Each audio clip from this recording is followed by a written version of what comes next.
This spirited man had been expecting this crisis. Maybe not a global pandemic per se, but he knew something was coming.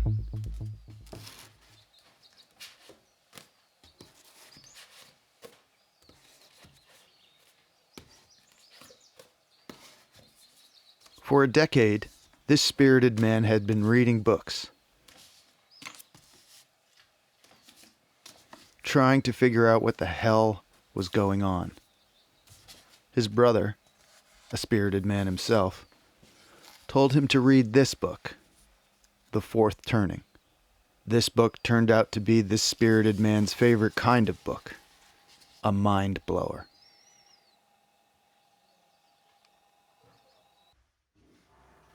A book about how and when history repeats itself. And this is what the book said. History repeats itself in 80-year blocks called seculum, but we'll just call them history blocks.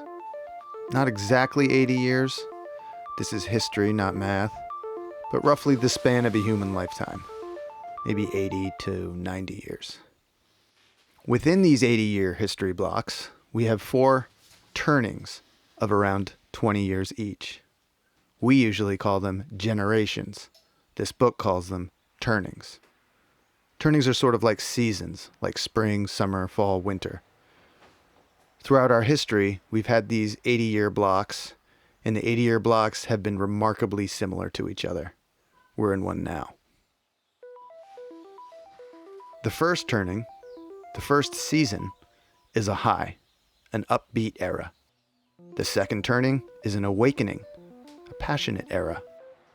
The third turning is an unraveling, a downcast era. And the fourth turning, well, sorry, but fourth turnings suck. The fourth turning is a crisis, an era of upheaval. We're in a fourth turning right now. So let's take a look at our seculum, our history block, the history block that we're in the crisis of right now. Our high began after our World War II victory. By our, we mean America's. These are America's history blocks and turnings. During a high, the getting is good.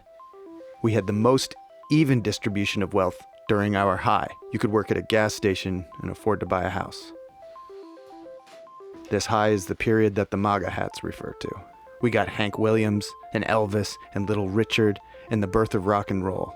We launched monkeys and men into space. This is when the Mustangs and Corvettes first came out. Our high ended with the assassination of John F. Kennedy on November 22nd, 1963. The high is not a high for everyone, of course. America still had a segregated South. Homosexuality was illegal and considered a mental disorder. The high is a period of conformity. The age of nonconformity and of social justice begins during the Awakening, our passionate era. During the Awakening, we had Martin Luther King and the Civil Rights Movement, acid, Vietnam protests and Vietnam itself, the women's liberation movement, Stonewall and the gay rights movement, great movies, great music. This is when the first Macintosh computer came out. The Awakening is a time of increasing individualism. This second turning, this awakening, ended with the re-election of Ronald Reagan in 1984. Things get messy during the third turning, during the unraveling. We got the fall of Soviet communism and the beginning of the Russian gangster state. The greatest musicians of the time sang about violence and decay in their deteriorating cities. The LA riots, OJ, the bombing of Bosnia, and the Columbine high school shootings on the same day. September 11th, the wars in Afghanistan and Iraq. Our unraveling ended with the financial crisis of 2008. A fascinating fact about this book is that it was written during the last third turning, published in 1997. But the book predicts now, what's happening now in this fourth turning. And what's happening now is right on schedule.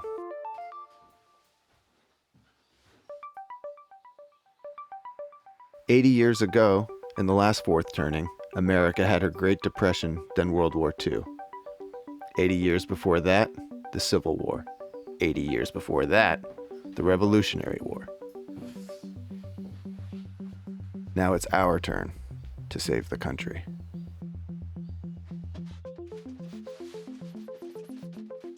So where do you fit into all this? What's your role? It depends when you were born. Each generation, each cohort, tends to embody a specific archetype. An archetype that will move the society towards the next high. Each generation's archetype is the characteristic that will define the generation in its prime, in midlife. The boomer archetype is the prophet. Bill Gates and Steve Jobs are boomers and prophets. Both predicted that one day everyone, not just big corporations and governments, would own a computer. Gates even predicted a crisis like COVID-19 5 years beforehand. The writers of this book are boomers and prophets. Gen X is the Nomad Generation. The quintessential Gen Xer, Elon Musk, builds things that move us from one place to another. Rockets, electric cars, hyperloops, nomadic devices.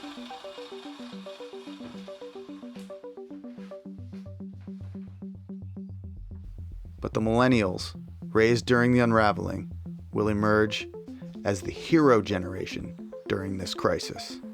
These are the Parkland High students, the frontline hospital workers, and Malala Yousafzai.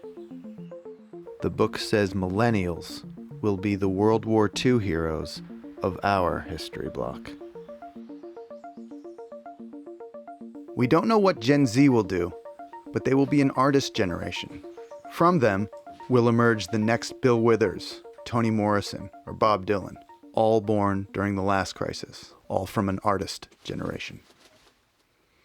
The history block before ours ended with World War II and began with the Civil War, 80 years prior. The history block before that ended with the Civil War and began with the end of the Revolutionary War, 80 years prior. Every 80 years or so, something big comes along and changes everything. And now, we're at the end of our history block, right in the middle of our crisis. We're in the process of changing our world again. The authors of The Fourth Turning tell us that these crises are like forest fires. Unpleasant, but necessary, they clear the woods for new growth. As we work towards our next high, this crisis will tilt the playing field away from the old and towards the young, they tell us. But the victory is not guaranteed. We will, each of us, need to rise to the occasion during this crisis. We will need to develop and fortify our virtues as we pursue a greener pasture.